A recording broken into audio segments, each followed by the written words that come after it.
Hello everyone, स्वागत है आपका आपके अपने यूट्यूब चैनल स्टडी कंटेंट में। आज हम आपके लिए यहाँ लेकर आए हैं अंतर्राष्ट्रीय क्रोनोलॉजी, जिसमें हम फरवरी की क्रोनोलॉजी है, करंट अफेयर, उसके बारे में डिस्कस करेंगे। देखिए, आपकी जो मोमल मैगज़ीन है वो अभी तक नहीं आई है और मैं जहाँ रहती हूँ वहाँ के मार्केट में अभी नहीं आई है। आ जाएगी तो मैं वैसे ही पढ़ा दूँगी, क्योंकि अभी मैं 2-3 दिन पहले जाके आई थी तो तब नहीं थी। अभी 1-2 दिन बाद मैं फिर जाके आऊँगी, अगर मिल जाएगी तो मैं करवा दूँगी, ज़रूर से करवा दूँगी। ठीक है, तो अभी आप जो है इस क्रोनोलॉजी से काम चला लीजिए। और काम क्या, ये भी अच्छी है, ये भी अच्छी है। और मैं आपको जो है इसी एक वीडियो में, आप लोग बताओ कि मैं एक ही वीडियो में, जैसे उसमें नहीं होता क्या मोमल में कि आपकी जनवरी की और फरवरी की दोनों एक ही जगह होती है। जैसे मतलब मान लो फॉर एग्जांपल के लिए, जैसे आपका अंतर्राष्ट्रीय परिदृश्य है तो जनवरी का भी और फरवरी का वो दोनों एक ही जगह है। तो आप लोगों को वैसे करके पढ़ाऊँ या फिर जैसे दिया हुआ है वैसे ही पढ़ाऊँ, तो आप लोग कमेंट करिए आप कैसे पढ़ना चाहते हैं। आज तो मैं एक छोटा वीडियो बना रही हूँ जिसमें क्वेश्चंस और ये इसका अंतर्राष्ट्रीय परिदृश्य हम डिस्कस कर लेंगे। ठीक है, तो नेक्स्ट फिर वीडियो में हम जो है उसको दोनों को कंबाइन कर देंगे, अगर आप लोग बोलते हो तो अभी आपका ज़्यादा टाइम वेस्ट हो रहा है ये सारी चीज़ों में। तो चलिए शुरू करते हैं इस वीडियो को।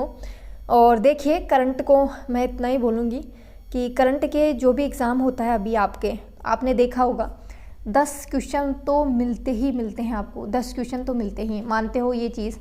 और इन 10 क्वेश्चन में से यूँ मान के चलिए कि आपने जो भी मैगज़ीन पढ़ी है, क्लासेस को छोड़ के, मैं क्लासेस जो आप लेते हो ना यूट्यूब पे क्लास, वो तो मैं बिल्कुल ही सजेस्ट नहीं करती। वो तो अगर आप लेना बंद कर दो तो बहुत बढ़िया है, क्योंकि आप जितना मैगज़ीन से पढ़ोगे आपका उतना ही बेनिफिट है। आरएस का पेपर हुआ था या अभी जितने भी एग्ज़ाम हो रहे हैं, अगर आपने मैगज़ीन से पढ़ा है तो आपका खुद का एक्सपीरियंस होगा कि कैसे मैगज़ीन जो है सारे क्वेश्चंस को कवर कर लेती है। इन मतलब इसमें जो है ऐसा होता है कि अगर आपने कुछ क्वेश्चंस पढ़े भी नहीं है, मान लीजिए आपने जो आपकी कैबिनेट मंत्री है, मान लीजिए उनके बारे में आपने कुछ नहीं पढ़ा, उस टाइम पे नहीं पढ़ा होगा, अभी भी नहीं पढ़ा होगा, तो इसमें क्या करते हैं मैगज़ीन में ये लोग कि जो क्वेश्चन होता है उनसे रिलेटेड, जैसे मान लीजिए चिकित्सा विभाग से रिलेटेड कोई करंट की न्यूज़ है तो उसमें वो चिकित्सा विभाग के जो मंत्री हैं उनका नाम भी ये लोग ऐड करते हैं। तो अगर वहाँ से क्वेश्चन बनता है तो आप लोग जो है मैगज़ीन से उसको सही कर सकते हैं। बाकी जो ये क्वेश्चन करवाने वाले हैं ये नहीं करवाते कि कौन से मंत्री इस विभाग से रिलेटेड है, वो डायरेक्ट न्यूज़ करवाते हैं आप लोगों को।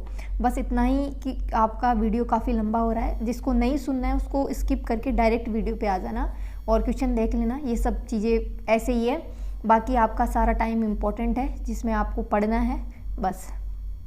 तो इसमें पहला ही क्वेश्चन यहीं से बनता है कि BCCI नमन अवार्ड्स 2025 जो है वो प्रदान किए गए। भारतीय क्रिकेट कंट्रोल बोर्ड ने 1 फरवरी 2025 को महान क्रिकेटर है सचिन तेंदुलकर को colonel CK Naidu lifetime achievement पुरस्कार जो है प्रदान किया गया है।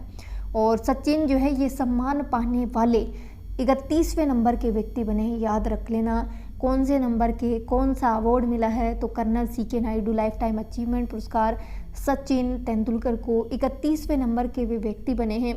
साथ ही सर्वश्रेष्ठ अंतर्राष्ट्रीय क्रिकेटर का पोली उमरीगर पुरस्कार जो है वो जसप्रीत बुमराह को प्रदान किया गया है। सर्वश्रेष्ठ अंतर्राष्ट्रीय क्रिकेटर का पोली उमरीगर पुरस्कार वो जसप्रीत बुमराह को प्रदान किया गया है। और साथ ही सर्वश्रेष्ठ अंतर्राष्ट्रीय महिला क्रिकेटर का पुरस्कार स्मृति मंधाना को प्रदान किया गया है। ठीक है, नेक्स्ट है इसमें कि ऑस्ट्रेलिया के दौरे के बीच में अंतर्राष्ट्रीय क्रिकेट से संन्यास लेने वाले रविचंद्रन अश्विन को भी विशेष पुरस्कार से सम्मानित किया गया है।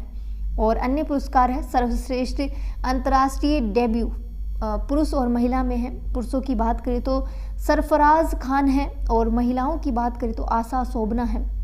वनडे में सर्वाधिक रन बनाने वाली महिला स्मृति मंदाना ही है और वनडे में सर्वाधिक विकेट लेने वाली महिला दीप्ति शर्मा है। तो इनके बारे में ये सारी चीज़ें याद रखना, क्योंकि क्वेश्चंस बनते हैं और पूछे जाते हैं। ठीक है, तो इसमें आगे हम जो है वन लाइनर क्वेश्चंस है और इन वन लाइनर क्वेश्चंस के बारे में डिस्कस कर लेते हैं कि इसरो ने 29 जनवरी 2025 को लॉन्च किए गए 100वें मिशन में GSLV F-15 रॉकेट से किस उपग्रह को प्रक्षेपित किया है, तो ये किया है NVS-02 को प्रक्षेपित किया है। नेक्स्ट क्वेश्चन है इसमें कि प्रधानमंत्री नरेंद्र मोदी के प्रधानमंत्रित्व काल पर लिखी गई किस पुस्तक का विमोचन केंद्रीय गृह मंत्री अमित शाह ने 30 जनवरी 2025 को किया है? तो Indian renaissance the Modi decade, Indian renaissance the Modi decade. याद रखना, बुक इम्पोर्टेंट है। नेक्स्ट क्वेश्चन है कि गणतंत्र दिवस परेड में शामिल मार्चिंग दस्तों में सेवाओं में सर्वश्रेष्ठ मार्चिंग टुकड़ी का पुरस्कार किसे मिला है? तो ये जम्मू एवं कश्मीर राइफल्स की जो टुकड़ी है उसको मिला है। नेक्स्ट क्वेश्चन है इसमें कि 28वीं बटालियन राष्ट्रीय राइफल्स के नायक दिलवर खान को मरणोपरांत के अतिरिक्त अन्य किसे कीर्ति चक्र से सम्मानित किए जाने की घोषणा 25 जनवरी को की गई है? तो मेजर मंजीत जो कि पंजाब रेजिमेंट से हैं। नेक्स्ट क्वेश्चन है कि 76वें गणतंत्र दिवस 26 जनवरी 2025 को मनाए, उसकी थीम याद रखना, क्योंकि सबको पता है 76वां गणतंत्र दिवस मनाते हैं, ये लोग तो सब याद कर ही लेते हैं। मेन चीज़ इसमें पूछी जाने वाली है इसकी थीम, क्योंकि आजकल क्वेश्चन ऐसे ही पूछे जा रहे हैं। या फिर आपसे ये भी पूछ ले कि वो जो क्वेश्चन का ट्रेंड नहीं हो रहा कि अभी कि पूरे ही निम्न में से कौन सा कथन इसके बारे में सत्य है या असत्य है, तो वो ये एक लाइन में ये दे दे, एक लाइन में ये दे दे, ठीक है। नेक्स्ट क्वेश्चन है कि प्रतिष्ठित अमेरिकी खेल पत्रिका ने नीरज चोपड़ा को वर्ष 2024 का सर्वश्रेष्ठ भाला फेंक खिलाड़ी चुना है? तो ट्रैक एंड फील्ड न्यूज़ ने चुना है। नेक्स्ट क्वेश्चन है कि पहला अंतर्राष्ट्रीय ओलंपिक अनुसंधान सम्मेलन 27 जनवरी 2025 को कहाँ आयोजित किया गया है? तो गांधीनगर, गुजरात में आयोजित किया गया है।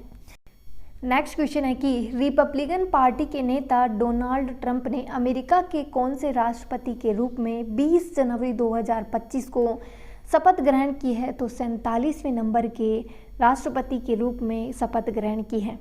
नेक्स्ट क्वेश्चन है कि दावोस क्लोस्टर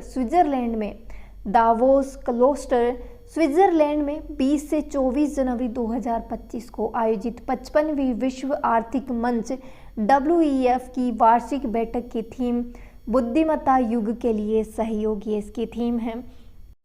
नेक्स्ट क्वेश्चन है कि अंतर्राष्ट्रीय कोलकाता पुस्तक मेले के किस संस्करण का आयोजन साल्ट लेक कोलकाता में 28 जनवरी से लेकर के 9 फरवरी 2025 को किया जा रहा है? तो ये 48वें नंबर का है। नेक्स्ट क्वेश्चन है कि गृह मंत्रालय ने वर्ष 2025 का नेताजी सुभाष चंद्र बोस पुरस्कार किसे दिए जाने की घोषणा की है? तो भारतीय राष्ट्रीय महासागर सूचना सेवा केंद्र उसे दिए जाने की घोषणा की है। नेक्स्ट क्वेश्चन है कि वर्ष के पहले ग्रैंड स्लैम टेनिस टूर्नामेंट ऑस्ट्रेलियाई ओपन 2025 का पुरुष एकल का खिताब किसने जीता है? तो जेनिक सिनर ने। किसने जीता है? जेनिक सिनर ने। और ये जो आपके ग्रैंड स्लैम है वो पूछे जाते हैं। ग्रैंड स्लैम टेनिस टूर्नामेंट ऑस्ट्रेलियाई ओपन पुरुष एकल का खिताब जेनिक सिनर ने जीता है। किसने? जेनिक सिनर ने जीता है। नेक्स्ट क्वेश्चन है कि पाकिस्तान के किस उपग्रह को चीन के द्वारा लॉन्ग मार्च 2D रॉकेट के द्वारा 17 जनवरी 2025 को प्रक्षेपित किया गया है? तो PRSC-EO-1 को जो है प्रक्षेपित किया गया है। याद रखना, पड़ोसी देश का आपका उपग्रह है वो लॉन्च किया है चाइना ने, तो दोनों ही याद रखना किसने लॉन्च किया है, इस उपग्रह का नाम क्या है। या फिर यूँ भी पूछ ले कि PRSC जो आपका उपग्रह है वो किस देश का है? तो आपका पाकिस्तान का ही है। नेक्स्ट क्वेश्चन है कि कर्नाटक ने किस टीम को पराजित कर विजय हजारे ट्रॉफी का 32वां संस्करण जो है 5वीं बार जीता है? तो विदर्भ ने ये भी पूछा जाता है क्वेश्चन। नेक्स्ट क्वेश्चन है कि महाराष्ट्र के पुणे में 15 जनवरी 2025 को आयोजित 77वीं सेना दिवस परेड का विषय क्या था? तो समर्थ भारत सक्षम सेना, समर्थ भारत सक्षम सेना। और इसमें देखिए एक क्वेश्चन कट गया है, वो मेरी मिस्टेक है, सो मैं आपको वो क्वेश्चन पढ़ के सुना देती हूँ कि किस फुटबॉल कोच को आजीवन श्रेणी में द्रोणाचार्य पुरस्कार 2024 से सम्मानित किया गया है? तो आर्मडो एग्नेलो कोलाको। याद रखना, थोड़ा अजीब सा नाम है, 3 नाम है एक ही व्यक्ति के, आर्मडो एग्नेलो कोलाको। नेक्स्ट क्वेश्चन है इसमें, क्योंकि ये द्रोणाचार्य पुरस्कार दिया गया है, तो पूछा जाएगा आपसे। नेक्स्ट है कि किस पैरा एथलीट को वर्ष 2024 के मेजर ध्यानचंद खेल रत्न पुरस्कार से सम्मानित किया गया है? प्रवीण कुमार को। नेक्स्ट क्वेश्चन है कि प्रधानमंत्री ने श्रीनगर लेह राजमार्ग पर किस सुरंग का उद्घाटन जम्मू कश्मीर के गांदरबल में 13 जनवरी 2025 को किया है? तो सोनमर्ग सुरंग है उसका। ठीक है, याद रखना, ये पूछ लिया जाएगा कैसे भी घुमा करके कि सोनमर्ग सुरंग कहाँ है, या लेह जो आपका श्रीनगर लेह राजमार्ग है उस पर किस सुरंग का उद्घाटन किया गया है। ठीक है, नेक्स्ट क्वेश्चन है कि नीति आयोग के द्वारा जारी किए गए वित्तीय स्वास्थ्य सूचकांक 2025 में शीर्ष राज्य है? तो ओडिशा है।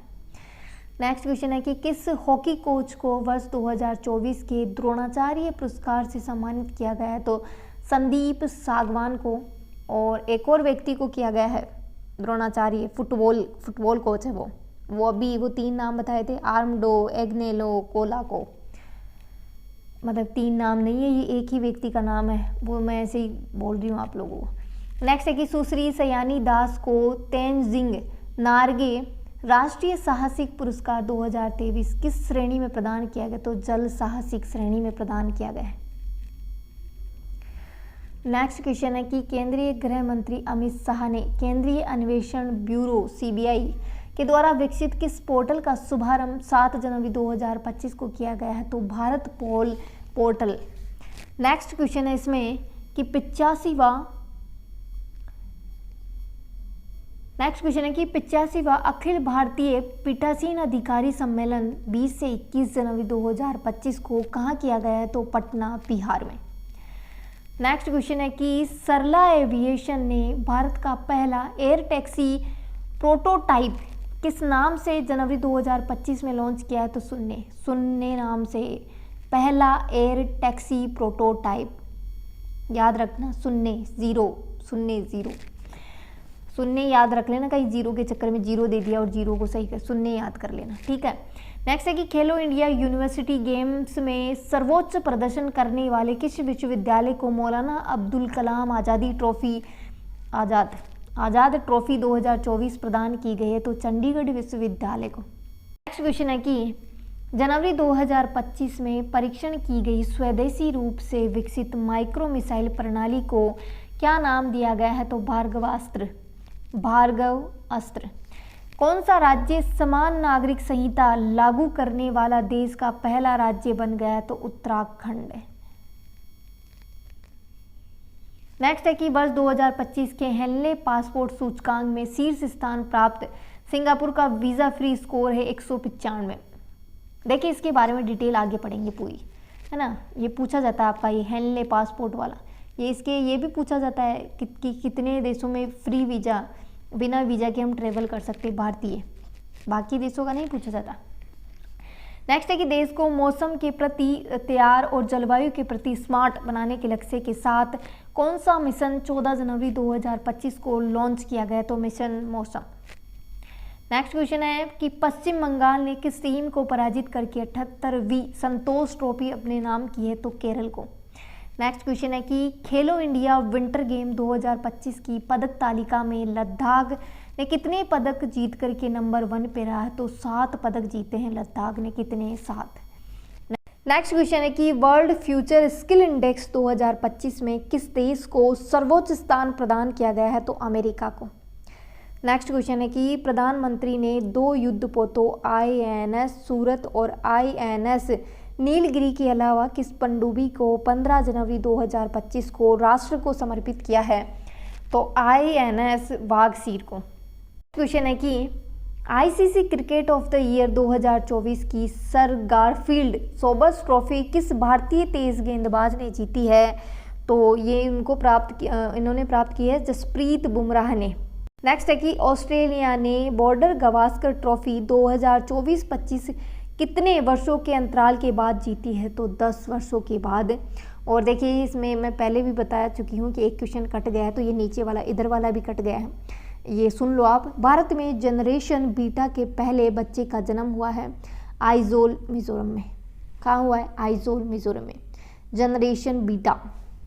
याद रखना, ये ऐसे पूछे जाते हैं। अभी आरएस में नहीं पूछ लिया था, वो कौन सी नस्ल की गाय, पता नहीं भैंस का कुछ ऐसा था, वो जो 2023 में ऐसे कुछ किया गया था, तो वो वाला क्वेश्चन पूछ लिया था। और वो ऐसे पूछा था क्योंकि अभी एक घोड़े का बच्चा हुआ है, तो उसमें वो था शीतल नाम से था, उसको रिलेट करके वहाँ से क्वेश्चन पूछ लिए इन लोगों ने। ठीक है, तो नेक्स्ट हम अंतर्राष्ट्रीय परिदृश्य के बारे में डिस्कस कर लेते हैं। तो पहला ही है डोनाल्ड ट्रंप के बारे में है। तो ये रिपब्लिकन पार्टी से हैं और अमेरिका के फिर से राष्ट्रपति बने हैं, ऐसा नहीं है कि ये लगातार बने हैं। अमेरिका के मुख्य न्यायाधीश है जॉन रॉबर्ट्स ने जो है अमेरिका के 47वें जो राष्ट्रपति बने हैं। अभी डोनाल्ड ट्रंप इन्हीं को शपथ दिलाई है। और इससे पहले जो है जेडी वेंस जो कि अमेरिका के 50वें उपराष्ट्रपति बने हैं, उनको शपथ ग्रहण करवाई है इन्होंने, और डोनाल्ड ट्रंप से पहले। तो याद रखना राष्ट्रपति और उपराष्ट्रपति दोनों के बारे में। डोनाल्ड ट्रंप इससे पहले 17 से लेकर के 21 तक अमेरिका के 45वें नंबर के राष्ट्रपति रह चुके हैं और इन पर केस भी चला है। और इन पर जो ये 78 वर्ष के सबसे अधिक उम्र के व्यक्ति हैं। ठीक है, और इनको जो है न्यूयॉर्क की अदालत ने 10 जनवरी 2025 को हस मनी केस में जो है दोषी करार भी कर दिया है। तो ये सारी चीज़ें हैं और इनके बारे में है कि जो डोनाल्ड ट्रंप है 300 इलेक्टोरल वोट जो इन्होंने प्राप्त किए हैं और इसी के साथ इन्होंने जीत भी हासिल की है। इनके विपक्ष में जो प्रतिद्वंदी था डेमोक्रेटिक प्रत्याशी कमला हैरिस, वो 226 वोट इन्होंने प्राप्त किए हैं और वो हार गई। ठीक है, और इनका जो ट्रंप है, इन्होंने अपने उद्घाटन भाषण में जो है इस कार्यकाल को अमेरिका का स्वर्ण युग की शुरुआत बताते हुए कुछ घोषणाएं की हैं। वो क्या घोषणाएं हैं? तो पहली चीज़ तो ये है कि मैक्सिको की सीमा से अवैध प्रवास को रोका जाएगा। यानी कि जैसे हमारे इंडिया में नहीं हो रहा कि पड़ोसी देशों के लोग जो है इधर आके रहने लग गए हैं, तो ये चीज़ें गलत हैं, ऐसा नहीं होना चाहिए। और ये लोग भी यही बात करें कि हम मैक्सिको सीमा से अवैध प्रवास को रोका जाएगा। नेक्स्ट है इसमें कि मैक्सिको का नाम गल्फ ऑफ मैक्सिको किया जाएगा। पनामा नहर पर पनामा को दिया गया जो अधिकार है वो वापस लिया जाएगा। अच्छा, आप लोग बताइए, पनामा नहर अभी 5-7 साल पहले इतनी चर्चा में थी। आप लोग बताइए पनामा नहर है कहाँ पर? पनामा नहर पर पनामा को दिया गया अधिकार वापस लिया जाएगा। अमेरिकी अंतरिक्ष यात्री मंगल ग्रह की यात्रा जो है इसकी जो सतह पर अमेरिकी झंडा फहराएंगे, यानी कि ये मंगल पर जाएंगे और वहाँ पर अमेरिका का झंडा लगाएंगे। अमेरिका में ड्रग के जो तस्कर हैं उनको डायरेक्ट आतंकी घोषित कर दिया जाएगा और अमेरिका में थर्ड जेंडर नहीं होगा। यानी कि होगा नहीं का मतलब क्या? ऐसे थोड़ी है कि जो हो गया उसको ये विलुप्त ही कर देंगे, मतलब ऐसे पूरा ऐसे मतलब मार देंगे उनको, ऐसा नहीं करेंगे। इनका कहने का मतलब है कि ये कुछ ऐसी फैसिलिटीज़ लाएंगे ताकि जब बच्चा पैदा हो तो वो नॉर्मल हो, थर्ड जेंडर हो ही ना, ऐसी चीज़ है। ठीक है, विशेष है कि राष्ट्रपति जो ट्रंप है कि शपथ ग्रहण समारोह में भारत की ओर से विदेश मंत्री एस जयशंकर शामिल हुए थे, तो ये भी देख लेना। और पेरिस जलवायु समझौते से अमेरिका बाहर हो रहा है और पेरिस जलवायु हुआ था, पता है आपको, अभी पिछली वाली मैगजीन में पढ़ा था कि ये जो विकासशील जो देश है वो विकसित देशों से उनका एक संगठन होता है, उससे पैसे मांग रहे हैं कि आप हमें इतना, ये लोग है ना कुछ पैसे दे रहे थे, मुझे एग्जैक्ट वैल्यू तो याद नहीं है, बट ये कुछ पैसा दे रहे थे। तो फिर भारत जैसे देशों ने, जो विकासशील देश हैं, उन्होंने कहा था कि हमें इससे अधिक राशि चाहिए, तो वो सारा कुछ है। तो ये अभी पेरिस समझौते से बाहर हो रहा है, तो ये याद रख लेना। इसके बारे में मैं पूरा डिटेल ही बता देती हूँ आप लोगों को। ठीक है, इसमें क्योंकि ये जो आपका है पेरिस समझौता जब हुआ था उसकी तारीख वगैरह या उसकी जो डिटेल है वो पूछ लेंगे तो फिर प्रॉब्लम हो जाएगी ना। तो इसमें कार्यकारी आदेश में पेरिस समझौते की देखरेख करने वाले संयुक्त राष्ट्र framework convention on climate change के तहत अमेरिका के द्वारा की गई किसी भी वित्तीय प्रतिबद्धता को तत्काल समाप्त किया जाता है। यानी कि अमेरिका जिन प्रोजेक्ट मतलब सहायता करने के लिए पैसा दे रहा था वो सारी सब अब रिजेक्ट हो गई है, सब समाप्त हो गई है। और इस निर्णय से अमेरिका, ईरान, लीबिया और यमन के बाद विश्व का चौथा देश बन गया है अमेरिका, जो वर्ष 2015 के समझौते से बाहर हो गए हैं। और ये पेरिस समझौता क्या कुछ है, तो ये पूरा इधर दिया गया है। पेरिस समझौता जलवायु परिवर्तन पर एक अंतर्राष्ट्रीय संधि है जिसे 12 दिसंबर 2015 को पेरिस फ्रांस में COP21 में 196 पक्षों के द्वारा अपनाया गया था और ये 4 नवंबर 2016 को लागू हुआ। आपका एक क्वेश्चन तैयार हो जाता है, आपका जो आपका पर्यावरण वाला टॉपिक नहीं लगता उसमें से ये वाला पारिस्थितिकी और पर्यावरण वाला, ये आपका जो है इधर 1-2 क्वेश्चन तैयार हो जाते हैं डायरेक्ट, ठीक है। नेक्स्ट इसमें कि इसका जो व्यापक लक्ष्य रखा गया था कि हम जो औसत तापमान है उसमें वृद्धि को पूर्व औद्योगिक स्तरों से 2 डिग्री सेल्सियस तक नीचे रखेंगे। साथ ही तापमान की वृद्धि को पूर्व औद्योगिक स्तरों से 1.5 डिग्री सेल्सियस तक सीमित करने का प्रयास करेंगे। साथ ही बात करें तो आपका ये America Donald Trump ji WHO से भी जो है बाहर हो गए हैं। और आपको पता है कि जितनी जो महामारियाँ या जितनी जो बीमारियाँ चलती हैं उनमें जो है अधिकतर पैसा आपके विकसित देश ही जो है देते हैं WHO को, उन्हीं से तो WHO चल रहा है, तभी तो फंडिंग करता है, मतलब तभी तो ये फंड देता है इंडिया जैसे देशों को, या फिर जो और भी छोटे देश हैं जो विकासशील देश हैं उन लोगों को फंड करता है। तो वो इन्हीं के बलबूते पे फंड किया जाता है, ये लोग करते हैं तब जा कर के WHO। अब अमेरिका जैसा देश इससे बाहर हो जाएगा तो ये एक बड़ी चुनौती जो है सामने आ सकती है कि फिर पैसा देगा कौन, क्योंकि अमेरिका छोटा मोटा देश नहीं है।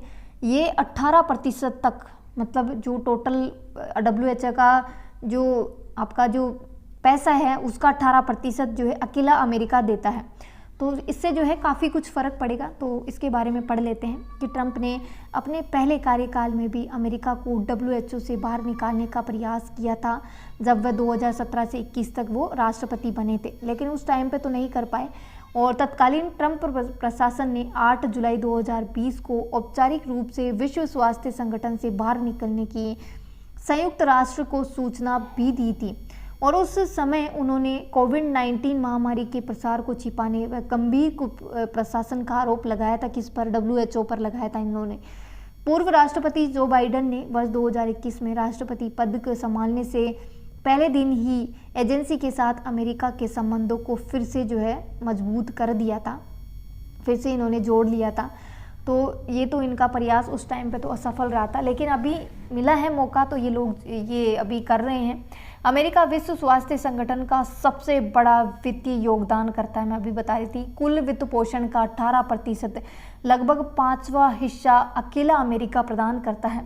अमेरिका 1948 में WHO के संस्थापक सदस्यों के रूप में शामिल था और साथ ही WHO की जो स्थापना है वो 7 अप्रैल 1948 को की गई थी। WHO का जो मुख्यालय है जेनेवा स्विट्जरलैंड में है और इसके महानिदेशक टेड्रोस एडनोम गेब्रियेसिस हैं। तो याद रखना, पूछा जाता है ये आपका डायरेक्ट है।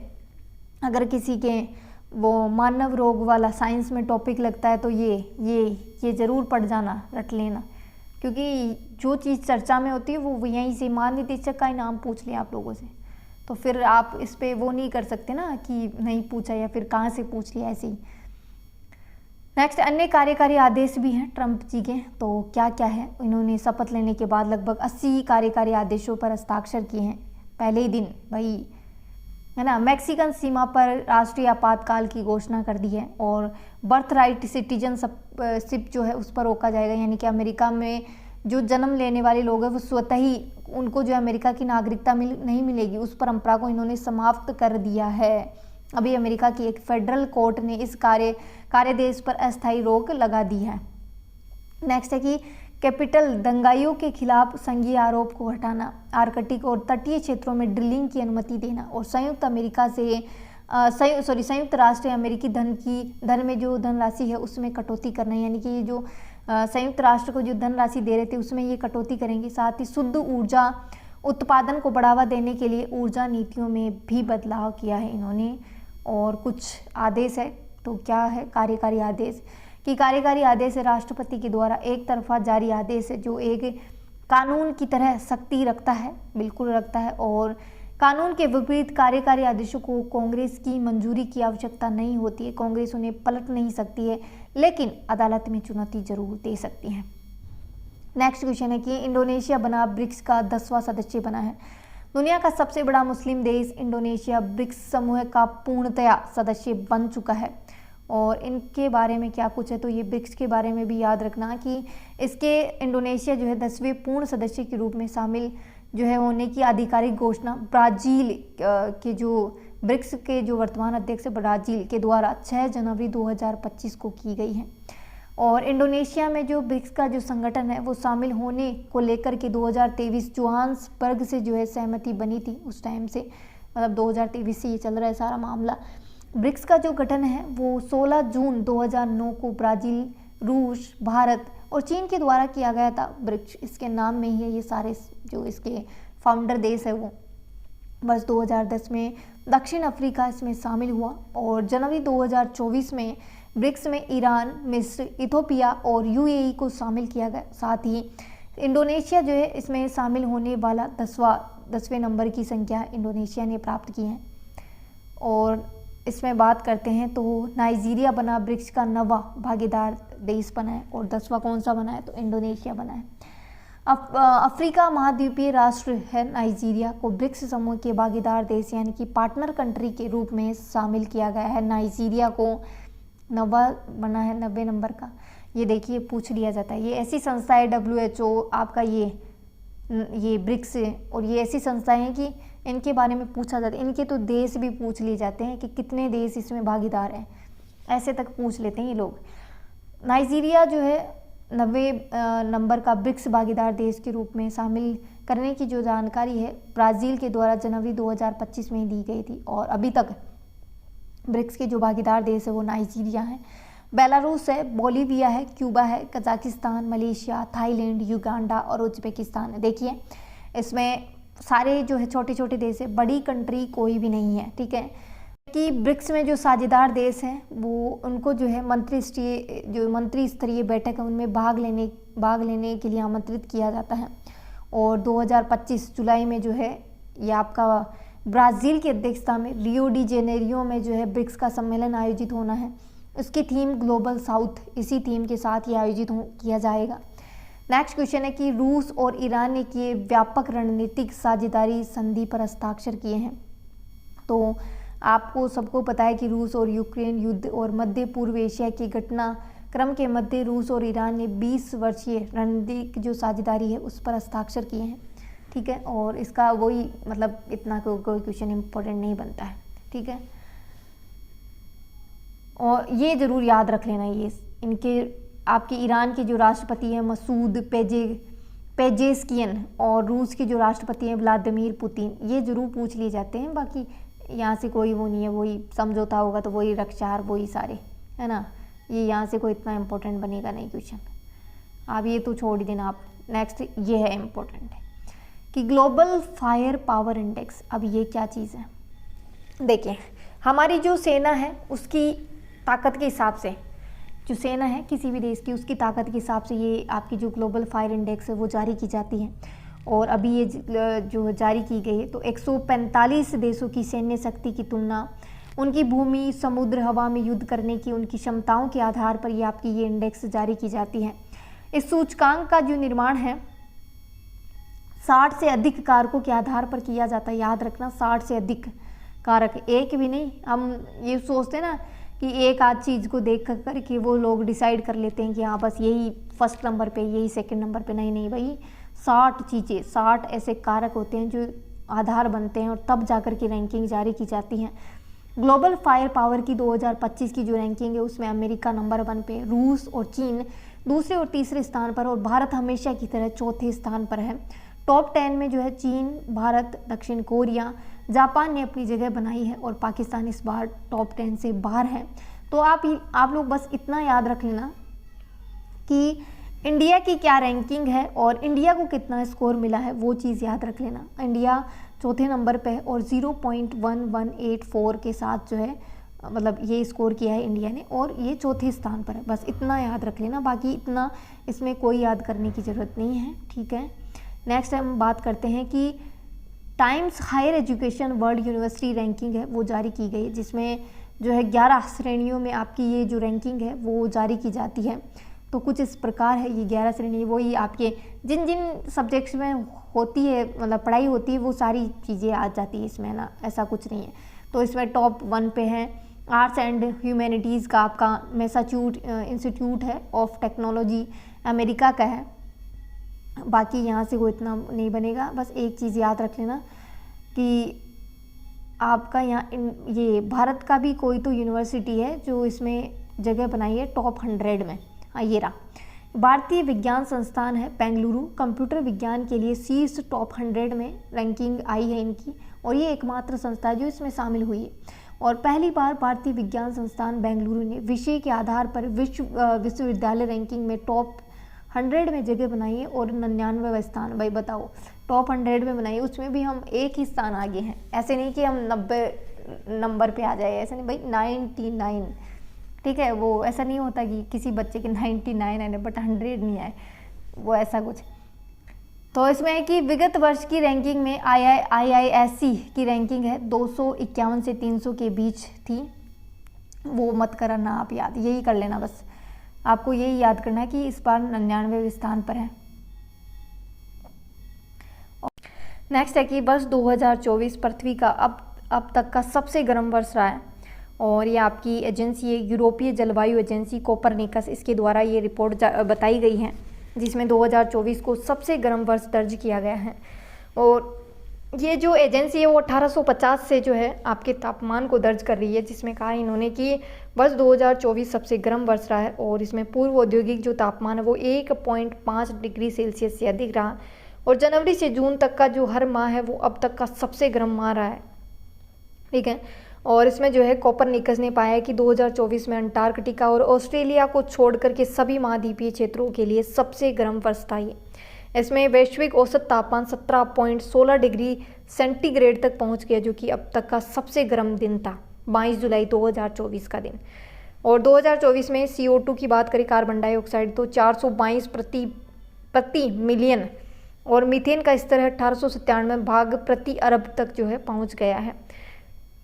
नेक्स्ट क्वेश्चन है इसमें कि हेनले पासपोर्ट सूचकांक 2025, हेनले पासपोर्ट सूचकांक संस्करण 2025 हेनले एंड पार्टनर्स जो है इनके द्वारा ये जारी करता है, और इसकी तिथि मत करना यार। सिंगापुर नंबर 1 पे है, और हेनले पासपोर्ट जो सूचकांक है 199 वैश्विक पासपोर्टों को उनके स्थलों की संख्या के आधार पर रैंक करता है, और जहां उनके धारक बिना वीज़ा के यात्रा कर सकते हैं उस हिसाब से इनको रैंकिंग दी जाती है। कहने का मतलब ये है कि आपको जो है ये रैंकिंग उस आधार पर दी जाती है कि कितने देश आप लोगों को बिना वीज़ा के जो है आने देते हैं अपने देश में, वरना तो वीज़ा लगता है, ठीक है।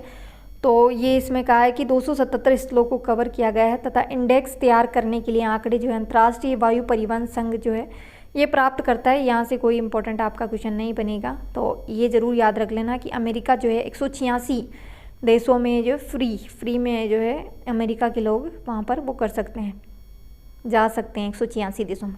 सिंगापुर की बात करें तो 195 देशों में जा सकते हैं, और या इधर इंडिया की बात करें, भारत की सबसे इम्पोर्टेंट है, भारत की हेनले पासपोर्ट में 85वें स्थान पर है भारत, और इसमें जो है 2025 में भारत 57 देशों में जो है वीज़ा मुक्त स्कोर के साथ 85वें स्थान पर। ये मोस्ट इम्पोर्टेंट है, कितने देश, 57 देश, कौन से स्थान पर, 85वें स्थान पर, ये ज़रूर याद रख लें। नेक्स्ट है कि सिंगापुर के राष्ट्रपति की भारत यात्रा, और ये कोई इतना इम्पोर्टेंट नहीं है, मत करना। और ये आपका वीडियो यहीं तक है। वीडियो को ज़्यादा से ज़्यादा लाइक करना, शेयर करना, कमेंट करना वीडियो आपको कैसी लगी। ऐसी और वीडियोस के लिए हमारे चैनल को सब्सक्राइब करना ना भूलें। जय हिंद, जय भारत।